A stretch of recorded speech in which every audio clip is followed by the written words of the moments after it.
টলিপাড়ায় নতুন প্রেমের জল্পনা। রোহন আশেপাশে থাকলে আমি সুরক্ষিত থাকি বললেন অঙ্গনা। এ থেকেই শুরু জল্পনা। আপনাদের সবাইকে স্বাগত সিনে গসিপে। বন্ধুরা, রোহন ভট্টাচার্যের ব্রেকআপ হয়ে গিয়েছে সৃজলার সঙ্গে বহুদিন হলো।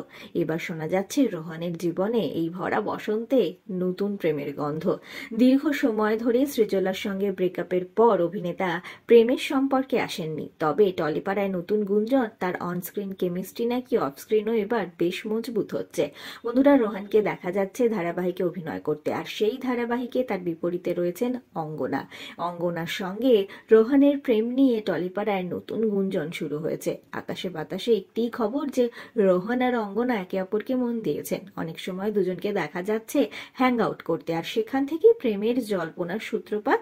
এই বিষয়ে এবার মুখ খুললেন অভিনেত্রী অঙ্গনা।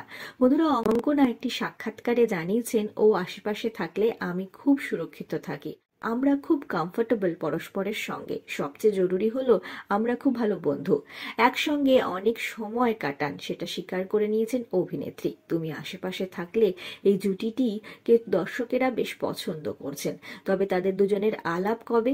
অভিনেত্রী জানিয়েছেন 2022 সালে দুর্গাপুজোর আগে একটি মিউজিক ভিডিওতে শুটিং করতে গিয়ে প্রথম পরিচয় হয় তাদের। তবে বন্ধুত্ব নতুন রং লেগেছে ধারাবাহিকের সেটে।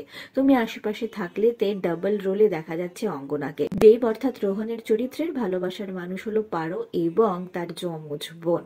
অভিনেত্রী অঙ্গনা বেজায় ব্যস্ত এখন। মুক্তি পেয়েছে তার অভিনীত ছবি পারিয়া। অপরদিকে স্টার জলসা পরিবার অ্যাওয়ার্ড নিয়েও বেজায় ব্যস্ত অভিনেত্রী। দুটো ইভেন্টই সমান তালে সামলাচ্ছেন তিনি। বন্ধুরা, রোহন আগেও জানিয়েছিলেন প্রেম ও ভালোবাসা আলাদা। প্রথম দেখাতে কাউকে ভালো লাগলে সেটা প্রেম, তারপরে আসে ভালোবাসা। ভালোবাসার জন্য শুধু লুক দিয়ে কিছু হয় না।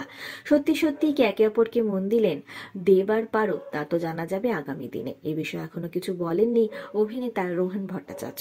বিনোদন জগতের আর অনেক খবর নিয়ে চটজলদি ফিরছি, জুড়ে থাকুন আমাদের সঙ্গে। আমরা হলাম সিনে গসিপ, জুড়ে থাকুন আমাদের সঙ্গে, সাবস্ক্রাইব করুন আমাদের এই ইউটিউব চ্যানেলটি।